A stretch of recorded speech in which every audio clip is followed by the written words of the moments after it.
Live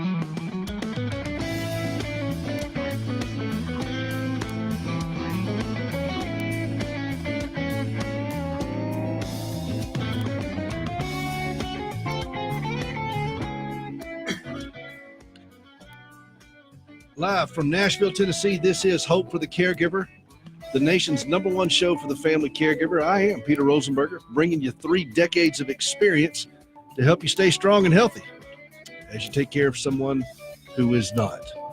How do we do it? Volume. That's the key.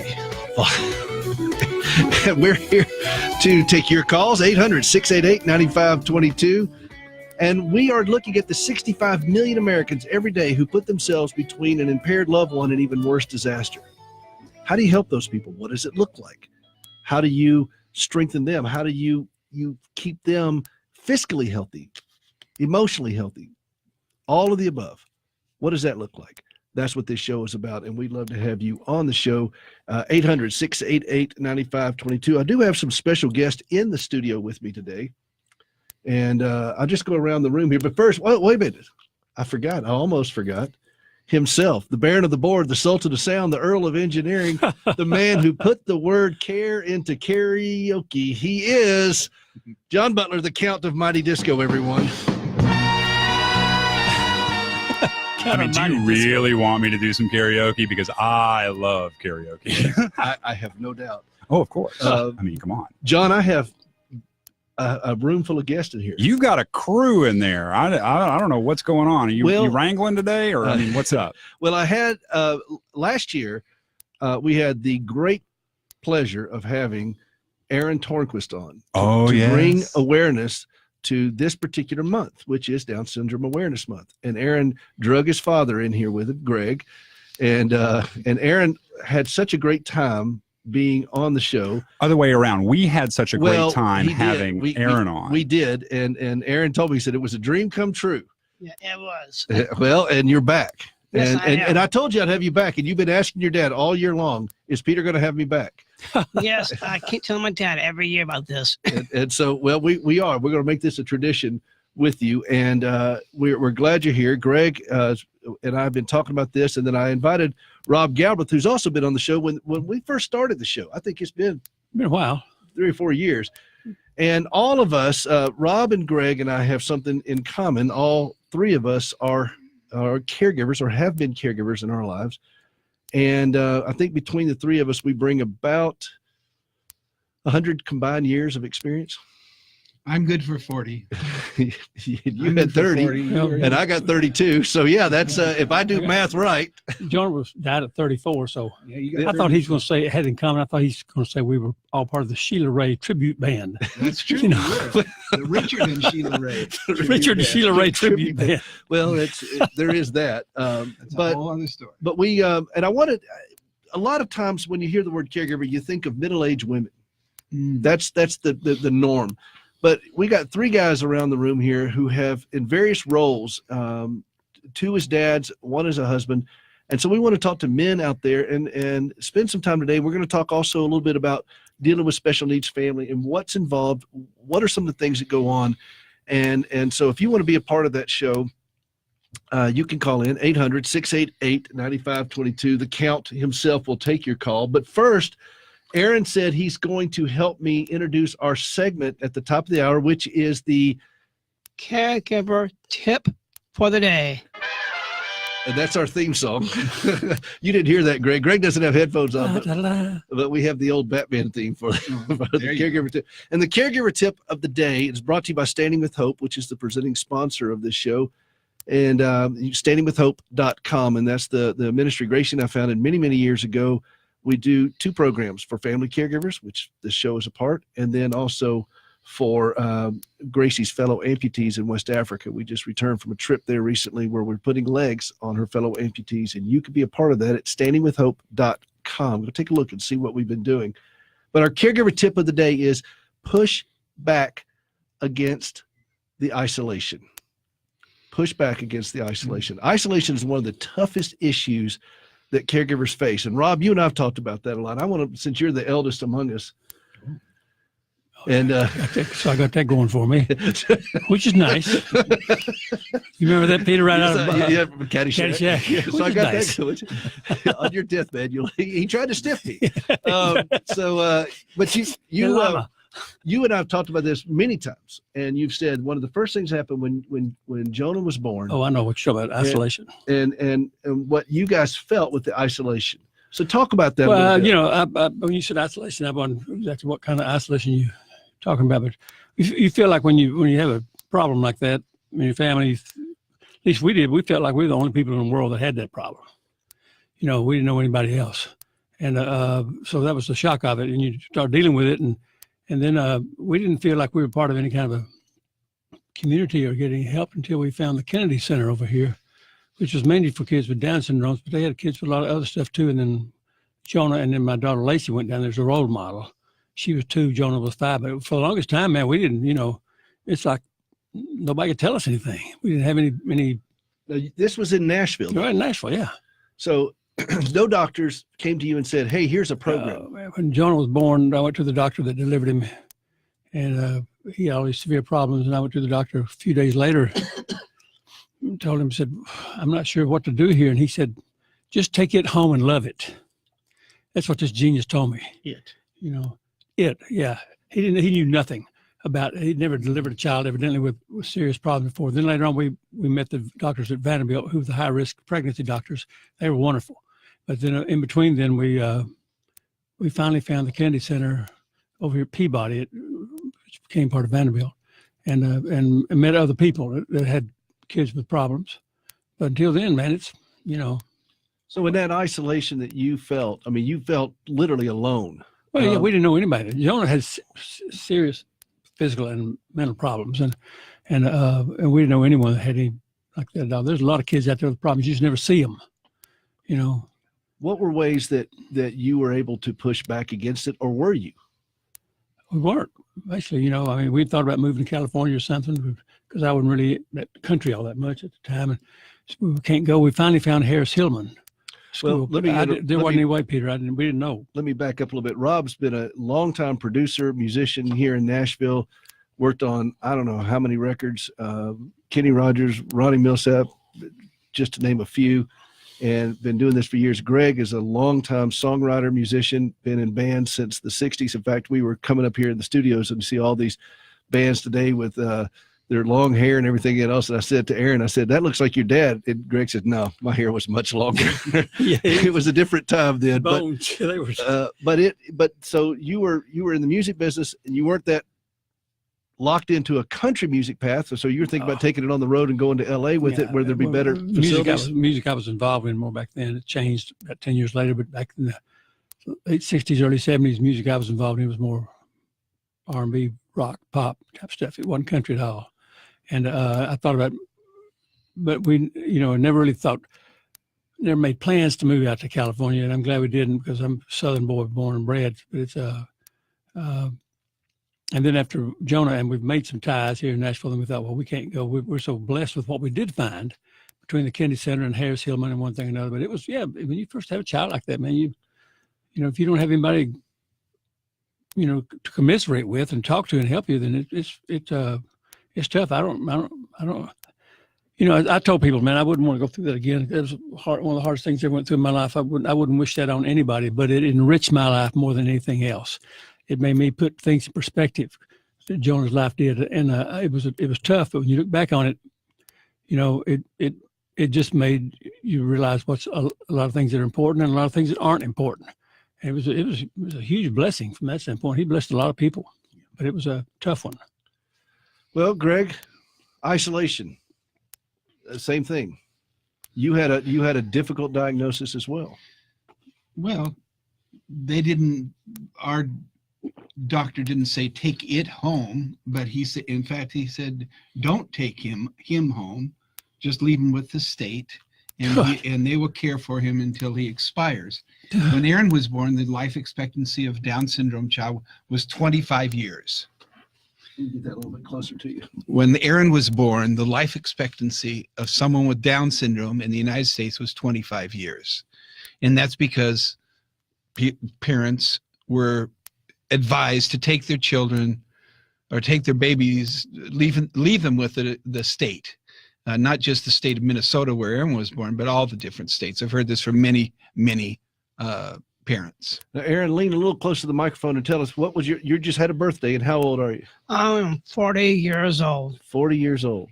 And you have defied the odds, haven't you? Yes, I have. Well, now the life expectancy for someone born in the United States, 1 in 700 babies is Down syndrome. And the life expectancy is 60. And that much improved from 25 to 60 in a 40-year period is because parents are no longer advised to leave their babies with the states and with the governments. And they are cared for much better. You must have felt terribly alone as well. Completely. We had no idea. We didn't know anyone with Down syndrome.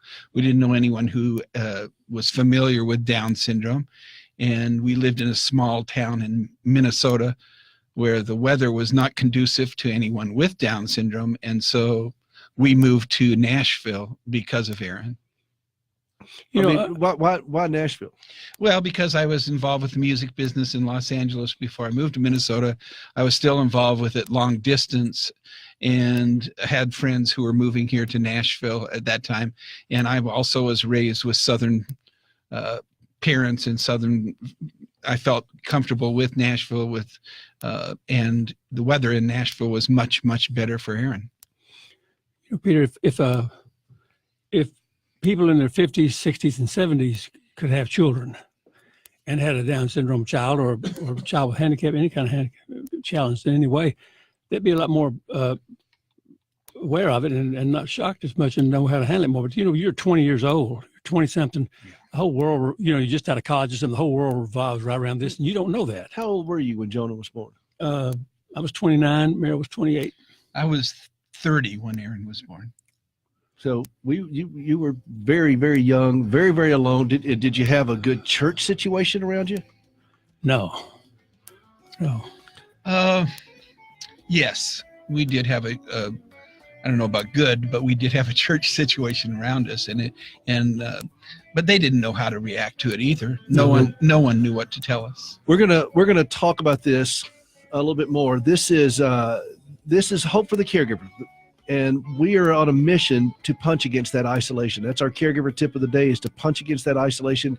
That's why this show exists, and we're glad you're with us. 800-688-9522. We'll be right back.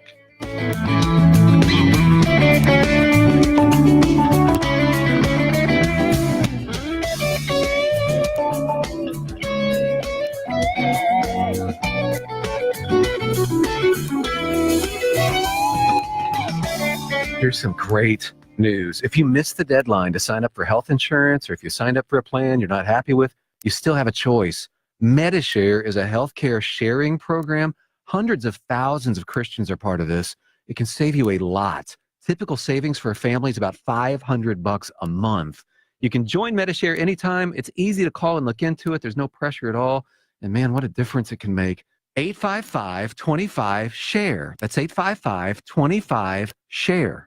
Have you ever struggled to trust God when lousy things happen to you? I'm Gracie Rosenberger, and in 1983, I experienced a horrific car accident leading to 80 surgeries and both legs amputated. I questioned why God allowed something so brutal to happen to me. But over time, my questions changed, and I discovered courage to trust God. That understanding, along with an appreciation for quality prosthetic limbs, led me to establish Standing with Hope. For more than a dozen years, we've been working with the government of Ghana and West Africa, equipping and training local workers to build and maintain quality prosthetic limbs for their own people. On a regular basis, we purchase and ship equipment and supplies. And with the help of inmates in a Tennessee prison, we also recycle parts from donated limbs. All of this is to point others to Christ, the source of my hope and strength. Please visit standingwithhope.com to learn more and participate in lifting others up. That's standingwithhope.com. I'm Gracie, and I am Standing with Hope.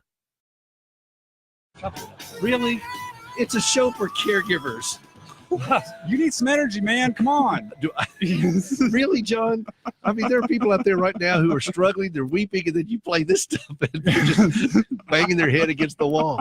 Welcome back to the show For Caregivers, About Caregivers, hosted by a caregiver. I am Peter Rosenberger, along with the Count of Mighty Disco, and we are here to bring you 3 decades of experience to help you stay strong and healthy as you take care of someone. 3 decades. 3 decades. Well, actually, in the room today, we have 100 plus years of experience. 100 plus years, because I have 3 gentlemen here who have logged in a lot of time, and 800-688-9522 if you want to be on the show. And I'm joined by Greg Tornquist, his son Aaron, who is here, and here Aaron's getting ready to do his big moment here. You about ready, Aaron? I'm ready. Okay, all right. And Aaron is here to help bring a little bit more awareness to Down syndrome, because that's what this month is. October is Down Syndrome Awareness Month. Aaron is 40 years old. He is an amazing young man, and he's dressed. You can't see, if those of you watching on Facebook Live, Elvis 56 is what you went with today, right? Yes, I am today. Yeah. Elvis 1950. Aaron is Elvis today. 56. He is a very serious Elvis. Now, you don't call it impersonator. What do you call it? We call him ATA. It's an abbreviation for Elvis Tribute Artist. Elvis Tribute Artist. It's not an impersonator. ETA, because you're TCB with ETA. It's ETA. Right, but you TCB with ETA. You know what TCB is, don't you? Taking care of it. There you go. All right. Well, and I got to call attention to Aaron's shoes. Oh, by the way, he's got on these beautiful white wingtips, just stellar. Oh, man. That was a birthday gift for your 40th birthday. And you were rocking it, man. 1956 Elvis. And then I'm also joined by Rob Galbraith, a longtime producer, songwriter, musician extraordinaire, and just a great group of guys who have logged in some serious times as caregivers. And we put in the miles, the 3 of us have, and we've got a few things to talk about. As usual, this segment right now, we go to our other spot that we have. And Aaron, you're going to set this one up because this is very important to your dad, because he's 70 now. I know that. So you want to tell us what this next segment is? You got it?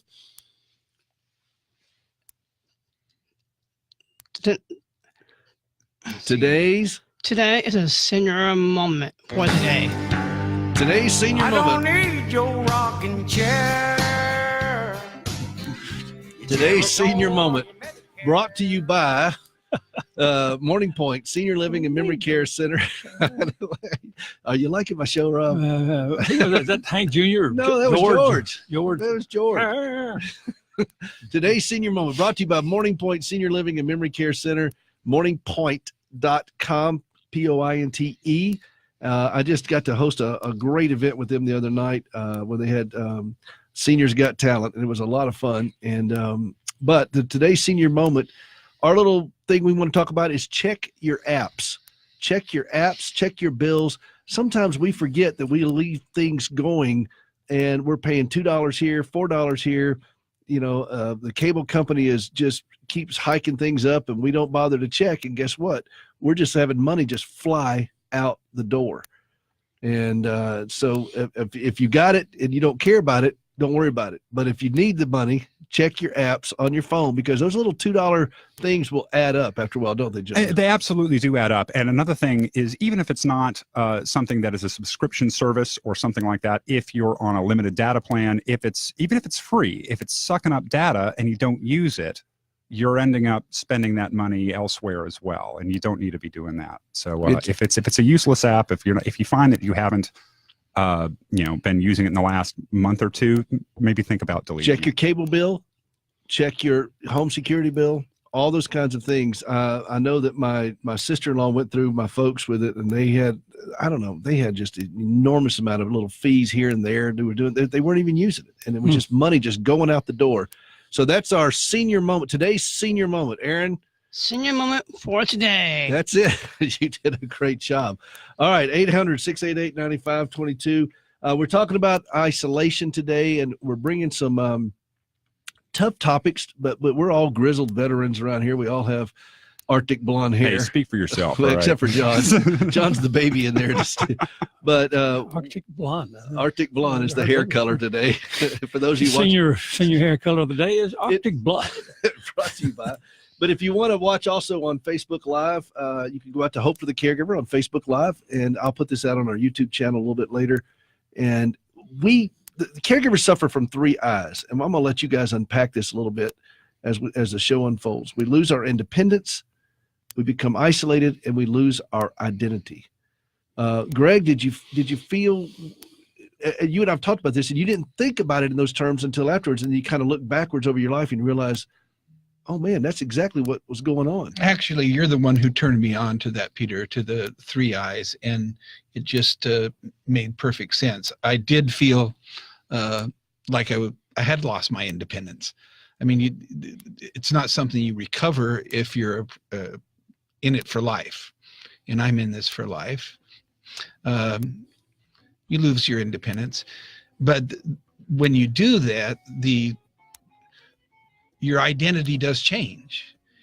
And as you become isolated, which also happens, whether it's from the beginning, like Rob and Merrill, or it was for us, it was when you lose that, it's hard to know what to do. And you've been a big help to me, actually, with your book. And well, let's talk about this after the break. Unfortunately, we got to go quickly to the break here. Stay tuned with that, because I don't want to lose that theme. This is Hope for the Caregiver, 800-688-9522. We'll be right back.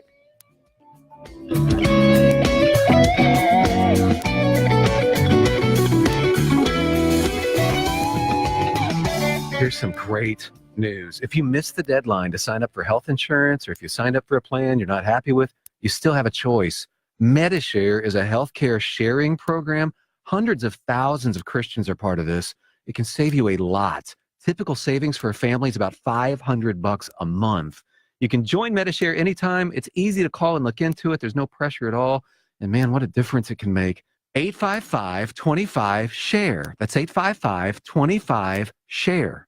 Have you ever struggled to trust God when lousy things happen to you? I'm Gracie Rosenberger, and in 1983, I experienced a horrific car accident leading to 80 surgeries and both legs amputated. I questioned why God allowed something so brutal to happen to me. But over time, my questions changed, and I discovered courage to trust God. That understanding, along with an appreciation for quality prosthetic limbs, led me to establish Standing with Hope. For more than a dozen years, we've been working with the government of Ghana and West Africa, equipping and training local workers to build and maintain quality prosthetic limbs for their own people. On a regular basis, we purchase and ship equipment and supplies. And with the help of inmates in a Tennessee prison, we also recycle parts from donated limbs. All of this is to point others to Christ, the source of my hope and strength. Please visit standingwithhope.com to learn more and participate in lifting others up. That's standingwithhope.com. I'm Gracie, and I am Standing with Hope. Welcome back to the show, For Caregivers, About Caregivers, hosted by a caregiver. This is Peter Rosenberger, bringing you 3 decades of experience to help you stay strong and healthy as you take care of someone who is not. 800-688-9522. Are you already standing on the ground? And that's that's a good place for us as caregivers to kind of just catch our breath. That's what we do on this show is we build a well-lit path to safety where you can catch your breath, take a knee if you need to, and then get a little bit reoriented. Let's start developing some healthy strategies. And I've got a couple of guests here, several guests here in the studio with me today. Greg Tornquist, who is 40 years old, bringing awareness to Down Syndrome Awareness Month for us. And I'm grateful that you're here, Aaron. He is rocking the 56 Elvis look, because Aaron is a Elvis tribute artist, not an impersonator. He's a tribute artist, and he has he's taken. How many times have you been to Graceland, Aaron? Well, I first started going to Graceland when I was 16 years old. And that was 24 years ago. Yeah, I've been going since then. And you and your girlfriend, you have a lovely woman friend that you Yeah, I have a girlfriend I love my life. And her name is Nicole Schwab. Does she same girlfriend for 25 years? Does she like going to Graceland with you? Oh, she loves it. Yeah. Okay, she doesn't dress up as Priscilla though. No. But okay. Aaron's serious. Oh, he is. This is. I asked Greg. I said, "Does he have a suit?" He said, "No, suits." Oh yeah, Suits. I do have a lot of suits. Yeah. What's your favorite one? I like the one he did wearing them back in '56. I got that one. I got a state suit, and I want them back into 70s suits. He expects you to know what colors those are, Peter. Aaron knows exactly what year it was. I'm at a loss, but I'm going to roll with it, maybe. And your dad is here with us. He and I have talked many times about this issue, and you guys have, and Rob Galbraith, you guys bring a lot of hard-won experience, and there's something about a couple of decades into this that really provides some wisdom and some insights. So we're going to talk about today. But first, we're going to take a quick call from Susan. Susan is a teacher. You have a student with disabilities. Susan, you with us? I am. Well, good afternoon. How are you feeling? I'm feeling great. Thanks so much for taking my call. I really appreciate it. Well, you're certainly welcome. Tell us what's going on in your classroom. Well, I'm actually a Sunday school teacher, and I have a lot of curriculum that I've covered over the past few, I've done this for several years now. And the curriculum, a lot of times will have things like, for 4th and 5th graders, a picture of a child in a wheelchair. And the lesson is, make sure to include everybody, persevere. And of course, most of the kids who are in my class, all of them, they all can walk. They're not in a wheelchair. So it's always been a fine lesson. This year, however, I have a student who is in a wheelchair, and I don't know how to do these kind of morality lessons where they use an example of a child in a wheelchair. So I just wanted to kind of get your take on how old is the child? So she is in 4th grade. Does she have cognitive impairments or just mobility? Her reading and her writing level is about a 1st grade. She's in 4th grade, so her reading and her writing level are, delayed. But she's really excited to be there. She wants to make friends. She wants to be included, and she participates. So, well, I've got 2 dads with sons who have dealt with special needs and so forth. I'm going to toss it to one of you guys. You guys want to? I would say just err if you're going to err on the side of kindness and normalcy. Like I say, you're trying to include them. They may not be all the way up to speed on everything, but I think a lot of those kids like being treated like normal as opposed to like they're, a hindrance or something. And I think if you just err on the side of normalcy and kindness, you'd be all right. Well, and what about as a father, how would you want the child treated? Not just as what the kid wants to be doing, but you got to remember that the parents want the kids to have a safe place to go and not be singled out and be an object lesson for class. Well, that's why I say on normalcy, just like you're including them into all the functions as best you can. And you sound like a kind person, so I wouldn't worry about you too much. And I think I would suggest something that's not opposite of that, but might be thinking outside the box a little bit. And that is, this girl is going to be there week after week, and the other kids are going to get to know this girl, but it might be an idea. I don't know if this is possible because I don't know the situation with the wheelchair exactly, but maybe you could get another wheelchair. Maybe you could get 2 wheelchairs in there and have another child sit in the wheelchair, or maybe have her, if she can, sit in a chair and have someone else sit in her wheelchair and get an idea of that and just deal with it one time. Maybe that doesn't have to be ongoing, but just one time where you just take on the issue of what it is to be in a wheelchair, because it's different. And Rob's right. The normalcy is how the child wants to be and how the father would want to be, but there's a reality there that needs to be dealt with, and the kids are smart. They'll be able to get that. And I don't know if there's another wheelchair in your church, or if this girl could be taken out and put it in, she could be in another chair and have somebody just sit in that chair for a minute and get a feel for it. It's just an idea. And also, Susan, it may be a good idea for you to sit in the wheelchair and let one of the kids take a stab at pushing you around the room. Today's world is a little bit different in that we are a little bit more familiar with disabilities. But Gracie has told me often when she grew up, she had severe eye problems long before she had her wreck, that did so much damage to her body, but she had to go to school with a patch over her eye. The kids would kind of make fun of her and that kind of stuff. And I think that, she was okay with explaining it the first time, but she didn't want it to be an object lesson every time she went to school to have to explain a patch. Or now when she has prosthetic legs, you can ask her about her legs, but after a while she gets tired of you asking about her legs. She wants you to ask about her. And so the disability doesn't define the person. It's a part of what they have to live with. But I think the more you just have if you normalize it and realize this is just life. I mean, it's just part of it. It's not something we all have to freak out about and have some kind of sensitivity training to. We just live life. Does that kind of track with you a little bit? It does. I mean, we have, there's kids in my class who have divorced parents. I mean, this is the Catholic Church. And of course, we have lessons about marriage and that, you don't get divorced. So it probably is just sort of handling those lessons about including everybody, even kids in a wheelchair, sort of the same way that I would with, I think with the everything, divorce issue. I think one of the things I'm on a mission to do is help the church kind of keep up a little bit when you deal with this, because I don't think the church has really known how to the institutional church has known how to walk into these things without just feeling like they're walking on glass or eggshells or something. And I say you just go in there and just have the conversation, just normalize it. Okay, my wife doesn't have any legs. We're dealing with Down syndrome, or we're dealing with this. After a while, okay, if somebody's that hung up on it, then they got the problem, not me. And they're going to have to work that out, but they have to work it out on their own time, not at this child's expense and not at this family's expense. I think what we heard earlier from Rob is that, they were so lonely. They didn't have anybody. Greg, it was such a terribly isolating thing. They don't want to be the test case for everybody to learn how to deal with this.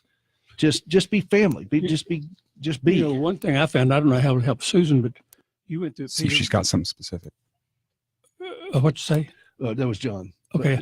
One thing that helped Meryl and I get through it was humor. And I know of all people, Peter is probably the worst at that. As far as, just Jerry. Bless Gracie's heart. Peter never makes anyone laugh. Yeah. But when you have somebody with serious problems like that, man, sometimes, humor helps us get through it, because sometimes you just got to laugh at yourself.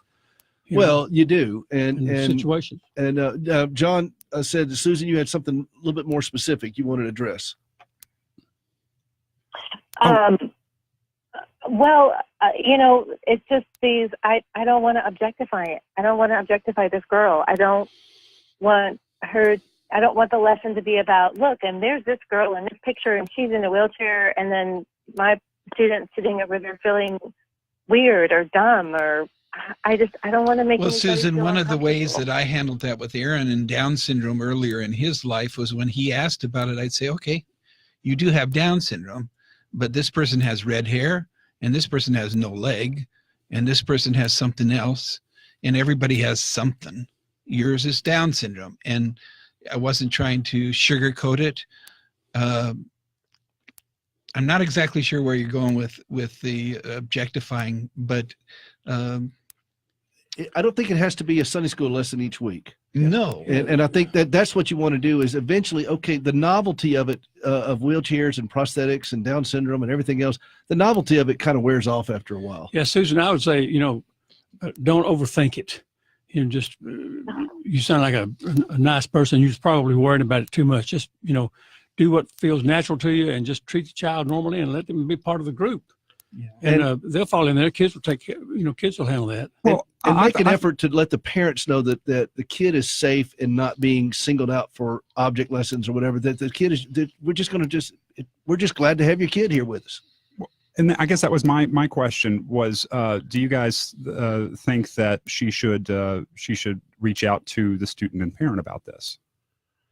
Would that be a good or a bad thing? I don't know. That's you could ask their advice, I guess. They're not going to hurt if you have a relationship. You can ask them what are their concerns, yeah. If they have any special concerns that you could address, and that way, but engage with the parents so that the parents know this is a safe place for that child to be. Susan, is there an option for this child? I mean, we were just so thankful when Jonah was in some school that he had somewhere to go, that they cared about him. This child is like is it happy to be there, or is she, it's a little girl or boy, are they happy to be there, and if or do they have somewhere else that they would be if they didn't, if they couldn't make it at this place? Well, it's our parish. It's where we all live, and so I keep I'm forgetting this is church. I keep thinking, excuse me, I right, keep thinking you're right, like a regular structured school. And when you're Catholic, you either go to private Catholic school and you get your religious education there. If you don't go to Catholic school, then you go to Sunday school. It's a requirement. Yeah. And so this is something that she has to do, and she seems really happy. When I called the parents, they even said, "Wow, you're the first person that's ever called us from the church." When we took Jonah when he was about 3 or 4, and we started going to this one church, and the one guy that was kind of in charge of the Sunday school there, he was really nice, but the people in the church, they know what to do with this, being around a child like that. And then we went to St. B's, and Susie Floyd and those people designated somebody to look after him each Sunday, be a different one, and we felt so included in that, and that they were so nice about it and eager to help. That's why we were there 20 years. Well, Greg, you were going to say? Well, I would just echo what Rob said about not overthinking it. You're doing you just said a book full when you said the parent said you're the first one that's called. Yeah. That's what he said about being a good person, about just reaching out, treating normal, not objectifying every week, but at least dealing with it one time with the other kids where it's real, and then that's it, and then everyone has something. This child has that to deal with. When my kids were growing up, kids are pretty resilient, and my kids were growing up, and when their mother became an amputee, they didn't really make a big deal about it every day. One time there was a deer in the yard, and Parker comes running in. He was just a little kid, and he said, "Mom, get your leg on. We got to come see this thing." Put your leg on. Put your leg on, Mama. Come and see this thing. But kids just kind of adapt, and so the best gift you can give to that child, to that child's family, and to that classroom, and to the parish itself, is to integrate the whole dynamic with it, and just let it be. They're just normal. We got adaptive equipment. We got special needs. Okay, big whoop. And that's how you do it. It's not that, like Rob said, you just don't want to overthink it too much. And, it could be worse. You could have like a personality like Peter's. Oh, yeah. What are you going to do about that? You know what I'm saying? It's a serious. I've been causing Sunday school problems for years. Only person I know is to the superintendent of the Sunday school. I mean, do they even have detention in Sunday school? So that's a question. I don't know. That was my life. So. Hey, listen, Susan, thanks so much for the call, just for the dialogue we're having, and we hope this has been helpful. I want to give a big shout out to my friend Robbie Dillmore over in North Carolina, because I know this is an issue that is deeply passionate to him, and they're listening over there in the Winston-Salem area and working with an awful lot of special needs families. And this is something the church can and must do. We got a Savior, and he said, "I'm looking for sick, naked, hungry, in prison." Great news. If you missed the deadline to sign up for health insurance, or if you signed up for a plan you're not happy with, you still have a choice. MediShare is a healthcare sharing program. Hundreds of thousands of Christians are part of this. It can save you a lot. Typical savings for a family is about $500 a month. You can join MediShare anytime. That escalated quickly. Look into it. There's no pressure at all.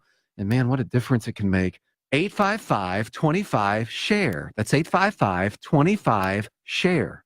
Have you ever struggled to trust God when lousy things happen to you? I'm Gracie Rosenberger, and in 1983, I experienced a horrific car accident leading to 80 surgeries and both legs amputated. I questioned why God allowed something so brutal to happen to me. But over time, my questions changed, and I discovered courage to trust God. That understanding, along with an appreciation for quality prosthetic limbs, led me to establish Standing with Hope. For more than a dozen years, we've been working with the government of Ghana and West Africa, equipping and training local workers to build and maintain quality prosthetic limbs for their own people. On a regular basis, we purchase and ship equipment and supplies. And with the help of inmates in a Tennessee prison, we also recycle parts from donated limbs. All of this is to point others to Christ, the source of my hope and strength. Please visit standingwithhope.com to learn more and participate in lifting others up. That's standingwithhope.com. I'm Gracie, and I am Standing with Hope. Okay. Welcome back to the show for caregivers, about caregivers, hosted by a caregiver, with theme music today that really means very little to the caregiver world, but evidently the Count of Mighty Disco is firing on all cylinders in there. So we're thrilled to have you back. 800-688-9522. This is Peter Rosenberger. We're just glad to have you. It's been a very fast hour I've had. Aaron, you've been back for your encore performance here on the show, and we're glad to have you with us to talk about Down syndrome a little bit. And I want to tell you something, Aaron. Okay. That your father said to me, and this is Aaron Tornquist, for those of you now joining. His father, Greg, is here. Aaron is 40 years old. He lives with Down syndrome. Rob Galbraith is in the studio with us as well. Greg and Rob are longtime musicians here in the Nashville scene, and they've dealt with special needs as fathers. But Aaron, I was talking to your dad about you. Okay. And he said, Aaron is a wise man. That's what he said about you. Now, pretty much every guy I know wants to hear that from their dad. That meant a lot to me. And so as you think about that, with your dad saying that about you and all the challenges you've dealt with Down syndrome, things you've had to not be able to do and participate, I know there's things that you want to do and you can't do them very well, and so forth, as far as driving and things like that frustrates you. But your dad says you're a wise man. Yes, I am. There you go.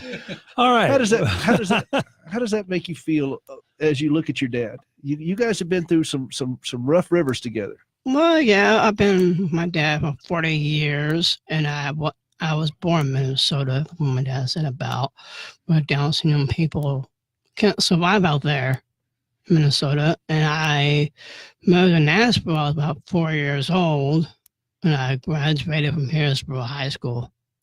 And you got an award there, didn't you? Yes, I did. What award was that? Well, it's the best courage for people with Down syndrome. To get that award, it's called a Hallmark Award. Actually, yeah, it was the Hallmark Award for graduating student with the most courage. It wasn't for Down syndrome. Yeah, it was just most courage, for the entire student body. And at the time, Hillsborough had a fairly large graduating class. Big surprise for us, but Aaron is wise, and he's also modest. he's wise. Well, Aaron, I think there's no higher praise that you can elicit from your father, from any guy, from his father, than your father to say that you're a wise man. So well done, young man. Well done. Yeah, when I first came to the studio last year, we're talking about the Realist for Down syndrome. The experience I have, the experience with my girlfriend, who I've been with for 25 years. I knew her for a long time. When I first heard about my dad said, he said to me, I'm the caregiver. My dad's a caregiver, I'm the careceiver. And when first I met Rob, when I first came to Tennessee, I came to his concerts when I see him play. He did a great job on that. He's pretty good, isn't he? Yeah, he is. For a man of his age and limited abilities, he does all right, doesn't he? Senility. Especially when people can't see me right now. What I'm wearing is the stuff I'm doing. I'm doing the legacy of Elvis. That's what I'm doing. The legacy keeps his music alive. Well, you're doing a great job with that. Greg, parting thoughts? We got just about a minute or two left of it, really not even that much, but just real quick. Well, I think I'll take away Susan's call and her concerns about this child in a wheelchair, and hope that she and some of the other listeners were able to benefit from what we suggested. But it's an example of how individual each situation is and how challenging it is. We have a mandate as believers to the sick, naked, hungry prisoners, and there are a lot of subsets of that. And I'm on a mission to help equip churches on know how to not just minister to the child with special needs, but the whole family. The family wants to feel belong. This is two guys that'll tell you that. Rob, last word, Rob. I was just saying about talking about being out in public and whatnot, and people being used to being around folks. I remember when I'd be out with Jonah. People who stare. If I see someone, if I'm out in public and I see somebody that's got a child with problems, I always just try to treat them real nicely, say hi to them or something, and just engage. Just like they're folks. They just don't want to be like you talking about the thing there in the elevator off the air there. But anyway, it's too big of a subject to me to encapsulate in any one sentence. So I just engage. Yeah, just engage. Push back against the isolation. Good word. Yeah. Well, listen, this is Hope for the Caregiver. I'm Peter Rosenberger. Thank you guys for showing up today. We're going to do it again. We'll have some more fun with it. If you want to hear this, we're going to put it out on podcast, everything else, standingwithhope.com, standingwithhope.com. Please get involved in what we do. I think you'll love being a part of it. We'll see you next week.